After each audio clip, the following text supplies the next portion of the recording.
Good morning. I am Kara Doyle. Can you hear me okay? I am with the Mosquito Range Heritage Initiative. I did not name that because it's really hard to remember. We go by MRHI, or if you're really, really local, unfortunately you'll hear people call us Mr. I, which is just easier to say. So the Mosquito Range Heritage Initiative essentially was called that because we were applying for GOCO funds and had a bunch of help, so it was really the name of the paper to originally launch us. The Mosquito Range is the mountain range here, so that's really the simple answer, is that's really what we work on. So I am the executive director. We started in 2007 with absolutely nothing, and when I say nothing, I mean not a penny. We are 501c3. All of our money comes either from donations or from grants.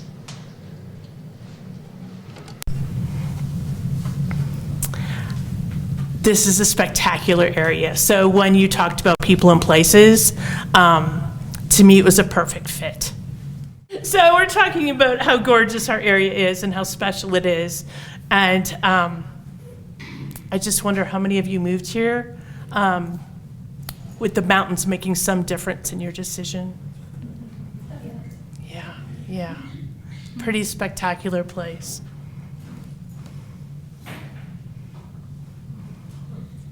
And thank you for all my peeps. We have a calendar contest every year, and I also have some pretty amazing crew members who unfortunately are stuck going to some of these spectacular places that I pay them to go to. So it's a hard job, but it's worth it. The Mosquito Range is a stunning array of high mountain peaks, passes, alpine cirques, rich fens, and lower elevation sageland. What a cool place to work.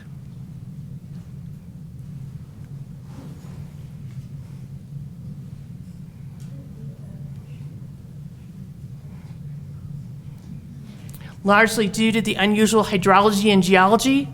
Basically, that means we have a whole gob of limestone and a really unusual combination in the fact that we are like the headwaters, so that the water impacts our mountains as well. We have some of the coolest combinations of rare plants in the world. I am really simplistic in the way I understand that. That's why I hire really smart people. Essentially, we have all this limestone, and we had a lot of native plants living here many, many years ago, and the glaciers came through. And when the glaciers came through, they brought all of these seeds from way, way up in northern Canada that came in, and some stayed. So we have this really, really weird wild mix. We have the native plants that were here, and then we had these seeds that came from areas far north from here, and those that survived are growing together. So it's a really unique combination. So we're one of the most biodiverse places, really, in the world.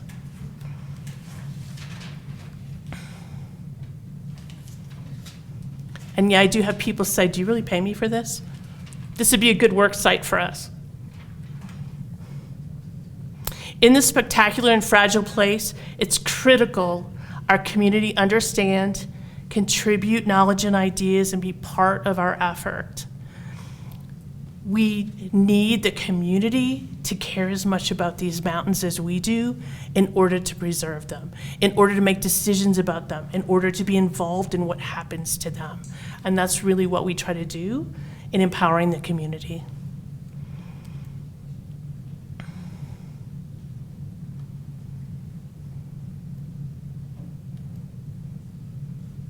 So we have 3 basic programs. I didn't know a thing when I started. We just talked about, wow, we live here, and these mountains are spectacular, and we really don't have a say over what happens to them. And we wanted to have a say. So we saw all these groups coming in. We saw what was happening in Summit County, and a group of local citizens just said, we really want to be a part of this, and we really want to work out there, but we also want some say in what's happening. A lot of it's federal. Our say is limited, but we can have somewhat of a say, and we can be involved and engaged. And so to do that, we had to organize a nonprofit, and we did, and I had a whole bunch of help.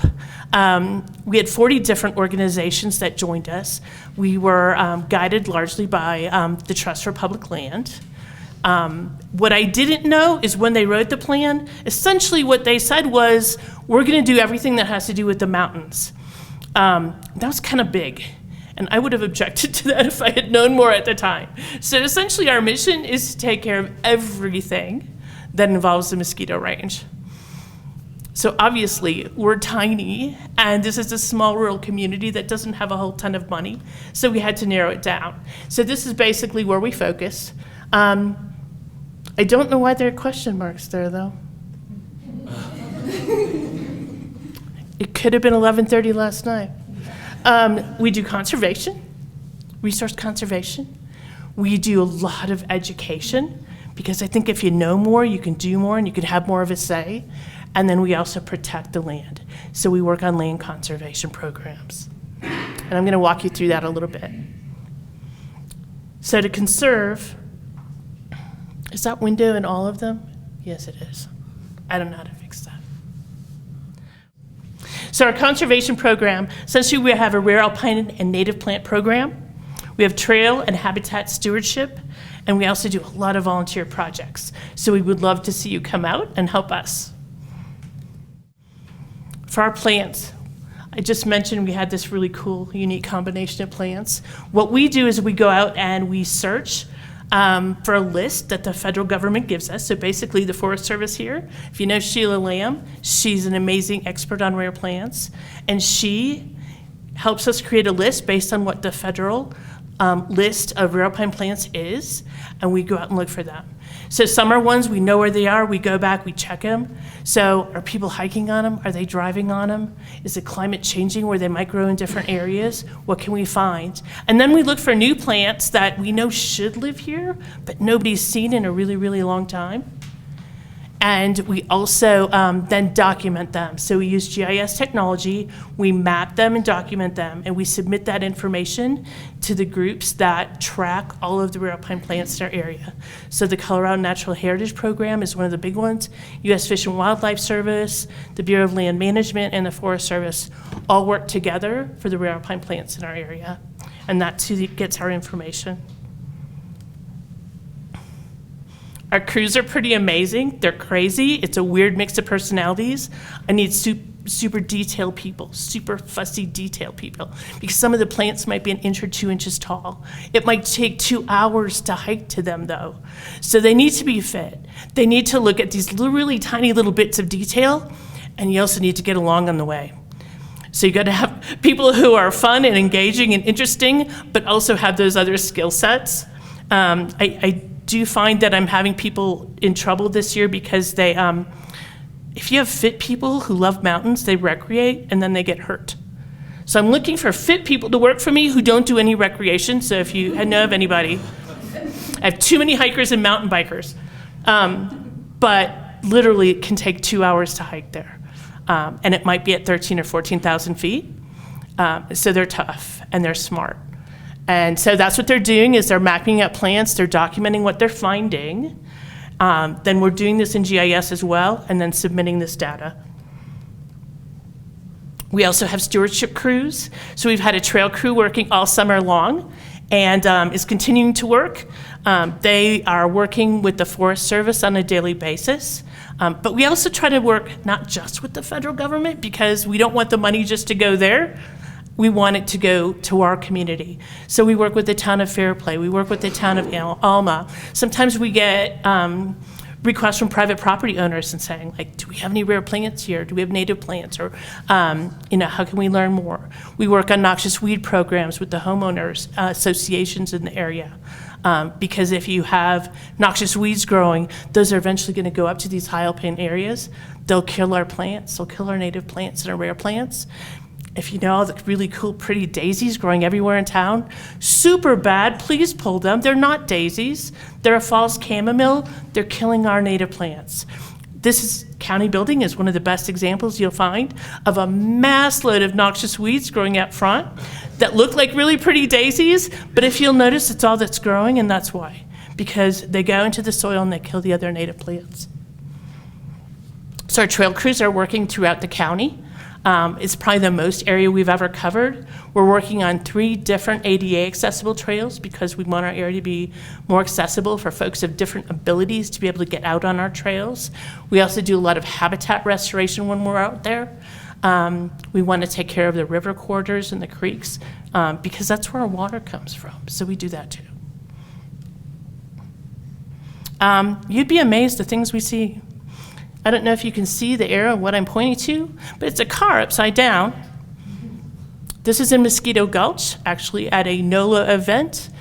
This gentleman, quote unquote, had a little too much liquor that morning and just drove down the tailings pile. We just had another vehicle off of 14er up here.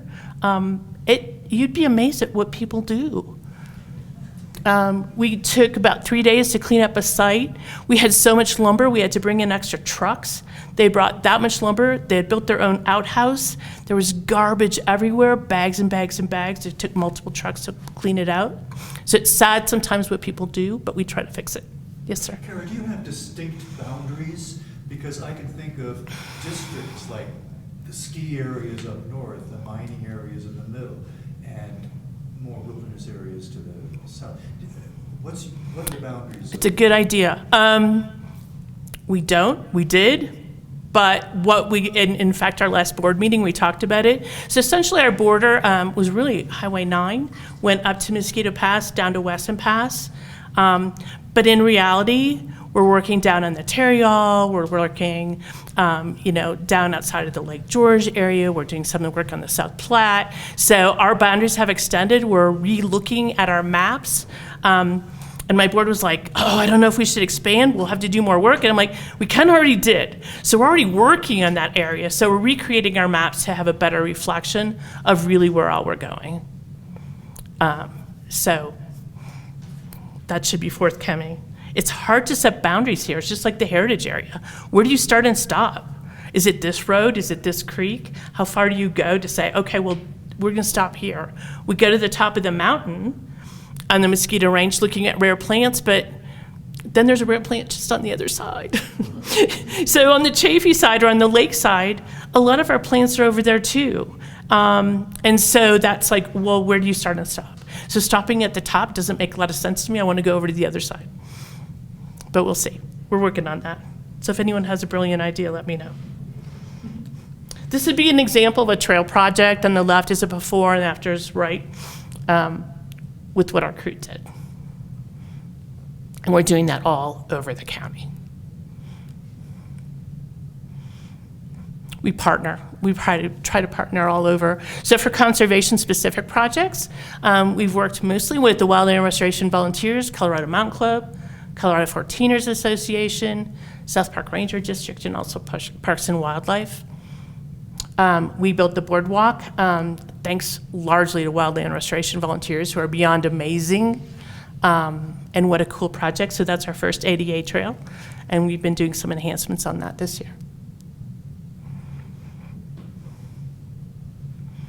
Second piece is education. We do both adults and kids. You'll see my passion are the kids. I can't help myself. We do early childhood discovery hikes, have families come out and get them outside. We have a lot of new families here who are scared of taking their kids outside, who are scared of going on a trail, who don't know where to go, who don't know how to find the trails. So we take them. We do hands-on science field workshops. We get soaking wet. We get full of mud. We look at invertebrates in wetlands. It's as much hands-on as we can do.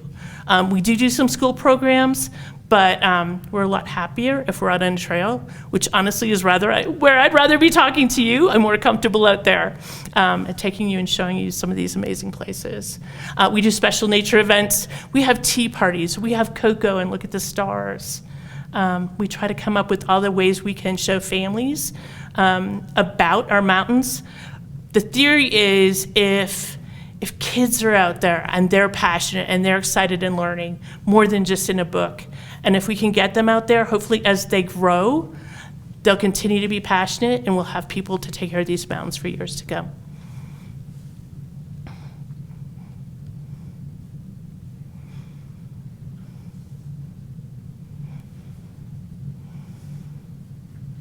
We do a preschool garden, early childhood garden. So we start with kids at 2 and 3 years old.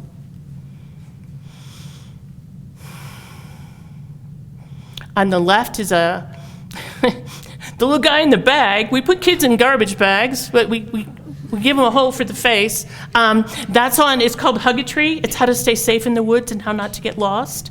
The little girl on the right is a nature ninja. I don't know if anyone knows Delia Rollers. She's a teacher at the school. She likes mud and water. And so those kids dressed up, they made forts, they did some basic carving, they had learned how to make a fire and put it out, and they dressed up as nature and ninjas. Water conservation project with the art classes. We get kids outside working, and mostly we try to make it fun. This is Boys and Girls Club, who had helped us with clean up the Fair Play Beach. But we take kids of all ages. We have a field trip coming up on Tuesday, if anyone would like to volunteer. We're gonna do raking and seeding on Pennsylvania. Forest Service ripped up a whole section of land, and the vocational agriculture class is gonna come out and do some raking and seeding and mulching and try to get that growing again. We also do land conservation. So there's a lot of mining here. There's a lot of private property. We do not go in and say you shouldn't mine. We don't go in and say you shouldn't build on your private property. But if you are a 3rd or 4th or 5th generation family, and maybe that's not your thing, maybe your great-great-grandpa in the 1800s was a miner, you may have inherited that property. If you no longer want it, if you decide to sell, if you don't want the liability, then we will try to work with a whole coalition of groups to find the money to purchase that so it's permanently conserved.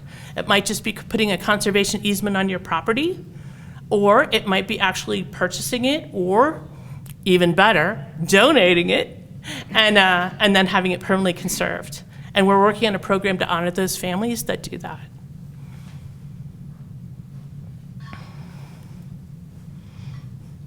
And we do some fun stuff. So our moonwalk's coming up. It's in a couple weeks. If anyone wants to be a historic character from the 1800s, I'm looking for a few more.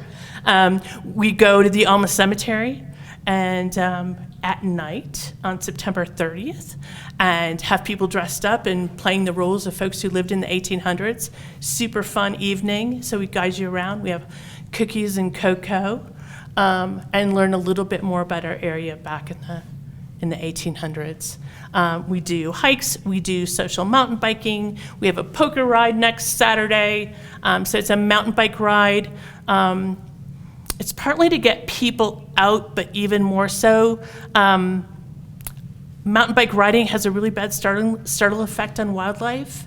So we want to teach people about that. So if you're into mountain biking, have at it, but maybe don't go in the spring when all the babies are coming out for the wildlife. You know, try to adjust maybe your timeline. Try to be more cognizant that you're not sharing the road like a bike path or a road, but you're sharing a trail where we have a lot of critical wildlife living. So we try to make education a part of these events.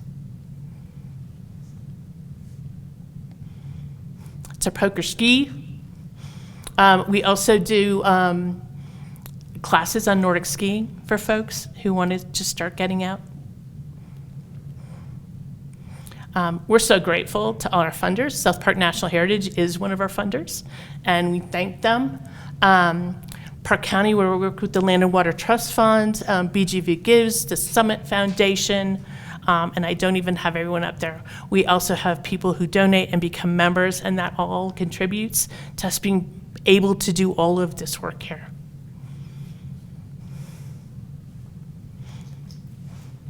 So there's our contact information, info at Mr. High, that goes to me. You're just gonna get care. So feel free to email me if you have any questions. And if you have questions now, I'm happy to try to answer them. Yes, sir. Are most of your crews and supporters Park County residents? Yes, I'd say, but we also get a lot from the Front Range. So we do have a lot of folks who might be second homeowners. We have folks who maybe had family who grew up here. Maybe their grandpa brought them up here as a kid and they have fond memories as a child. So we do have folks all over the United States, a couple internationals, but mostly I would say like the Front Range, the Boulder area, and then Park County. some summit. Plant and identification, project, any of the colleges or universities interested in supporting? I haven't gotten any money, but I'm working on it. We have had them help us with some of the science pieces. We work with a group of scientists comes here every year for the rail pine plants. They usually come around the end of July or early August. They're all specialists in rare plants. They monitor certain sites every year. And so we work with them, and that's a whole group of universities that come. And they will support us. So if we have a question about a plant, a question about the data we have or what we're submitting, different areas of finding, and vice versa. So we'll support them. So a lot of these scientists work at universities and they only have so much money or so much time they can come up and do this work. So they'll call us and say, hey, can you go check this particular area out? Is this plant flowering yet? Is it up? Is it in seed? So we can give them kind of status reports to help them plan their research a little bit better and do the timing. We definitely have had some of the universities come and be on our rare plant crews. So some of the kids who are either working on their major or even coming back and working on a master's, we've had them on our crew. I'm proud to say we've had some local kids. I don't know if anyone knows Dusty Gannon. I always pitch Dusty. But his family has volunteered for us forever. And he grew up doing it. He ended up being on our rare plant crew. He ended up heading our rare plant crew. He talked me into hiring his girlfriend, which I told him he was crazy and I don't hire girlfriends. She ended up being a botanist. She was amazing. They both are like working on postdocs now. And I can call them now, so I have postdocs. That's how long I've been doing this. So, and that's true of a number of the people that we've seen. So not only locals, but some of the kids who've come and been on our crew, we can still access them now for even more knowledge. Yes? Is your program and projects and volunteer work really separate from the heritage area, or do you do things in conjunction with them? Mostly it's separate.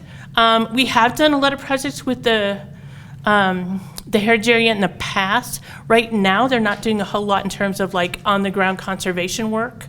There are times we've helped them with their geocaching when they didn't have staff to go out because we go up there anyway.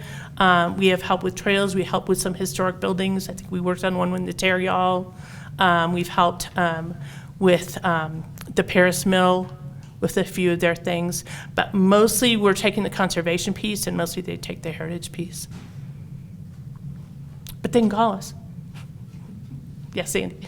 Kara, are you looking for volunteers, and if so, how do you volunteer? And Always.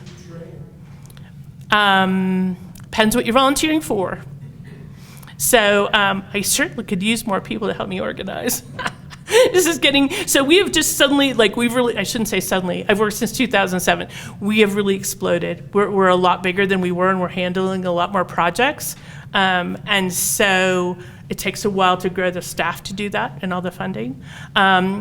We look for people, so for instance, for the poker ride, I'm looking for people who are just willing to help register people or deal out cards at one of the stops. You don't have to mountain bike, you just have to like people and want to be outside. It's over on the Tyhag Trail in Thompson Park.